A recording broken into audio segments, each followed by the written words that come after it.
Hello, everyone. Welcome to Let's Talk About That. Today, I want to draw our attention to the country of Nepal. We have all seen the videos online. The world is watching Nepal right now.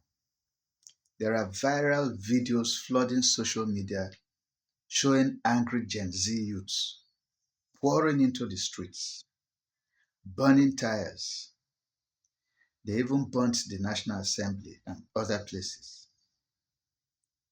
We saw videos of these young people clashing with police, demanding accountability. Now, what sparked these riots? Well, according to news or what we are told, they say that the immediate reason is the government's sudden decision to shut down the internet. That's what they say. But make no mistake,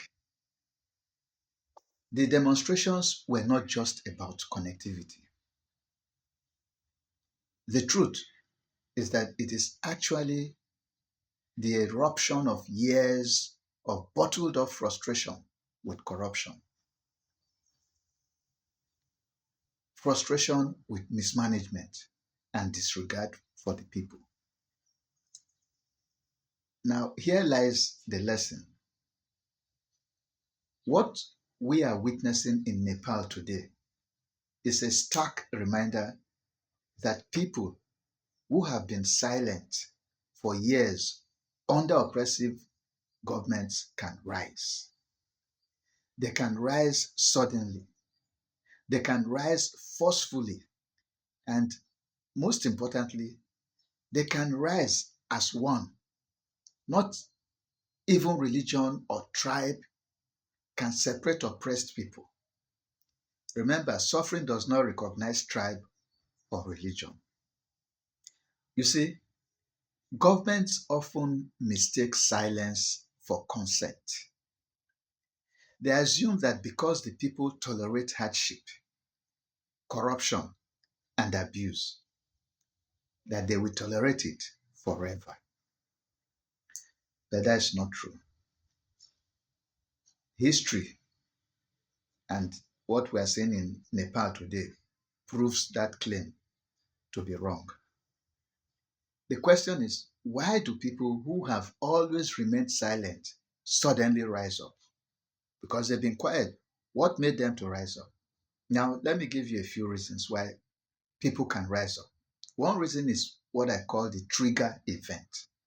Oppression is often endured until a single act crosses an invisible line.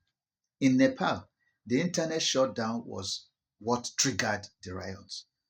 For a generation that lives, learns, and dreams online, cutting off the internet was more than inconvenience. It was an assault on their voices.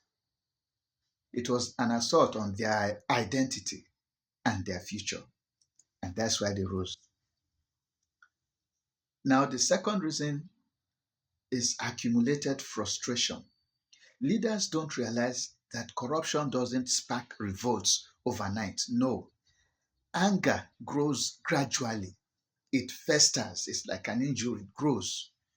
When citizens see leaders grow wealthy while opportunities for ordinary people vanish, anger builds quietly. Over time, hopelessness turns into defiance. Another reason people say enough is enough is what I call generational psychology. What one generation will accept may not be accepted by another generation. This is the age of Gen Z.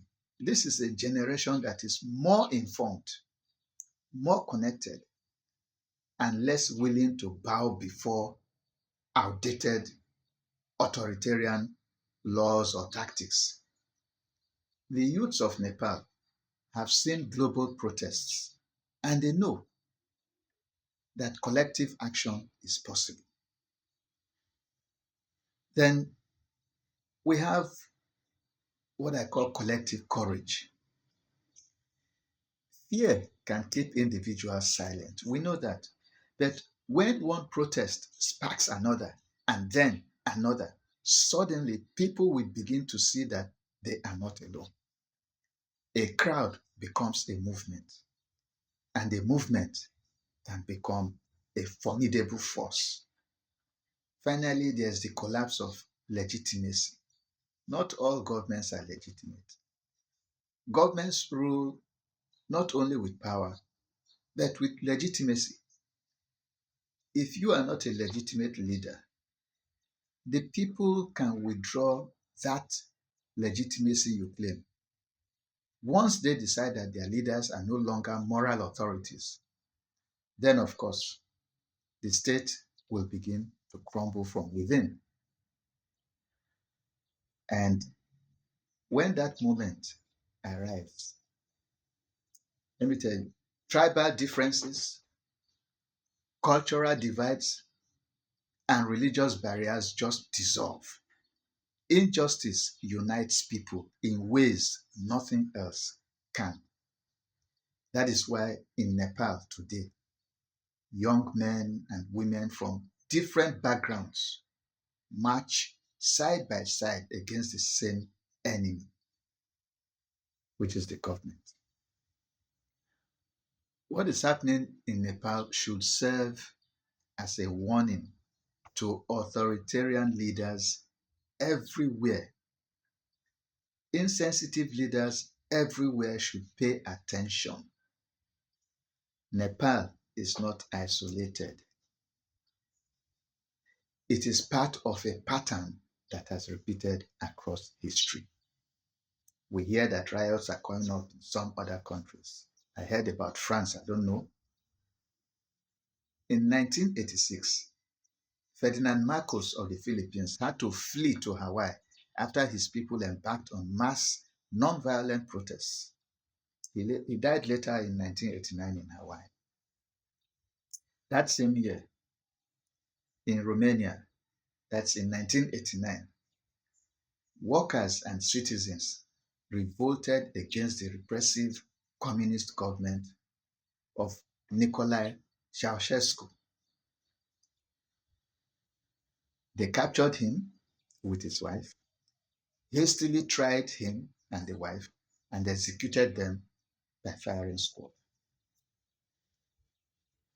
So let authoritarian leaders realize that the triggers may differ, but the outcome is the same. In Tunisia, it was a fruit vendor's humiliation that sparked the Arab Spring. In Sudan, it was the price of bread that brought thousands into the streets. Oppressive leaders don't seem to realize that people will endure until they refuse to endure any longer. And when they rise, no amount of censorship, force, or propaganda can contain the storm. Leaders who continue to silence, oppress, and exploit their people must understand this. Silence is not loyalty. Silence is simply pressure building beneath the surface. When that pressure explodes, it does so without warning, and it does so with fury, just as we are seeing in Nepal. So let me conclude by pointing out that Nepal's uprising is not just Nepal's story. It is a mirror held up to every government that survives on corruption, that survives on arrogance and indifference. If you are a leader who ignores the cries of your people, you better watch what is happening in Nepal. If you are a government that silences dissent instead of listening, watch Nepal. If you are an elite who thinks the young will accept your corruption forever, my dear, go and watch what is happening in Nepal. Because when people rise, they rise as one. Hunger affects everybody. They rise without fear. They rise without division. And when they rise, they sweep away everything standing in their path. The warning is there. The question is, will leaders listen, or will they wait for the fire to reach their own doorstep? Let's talk about that. See you in the next video.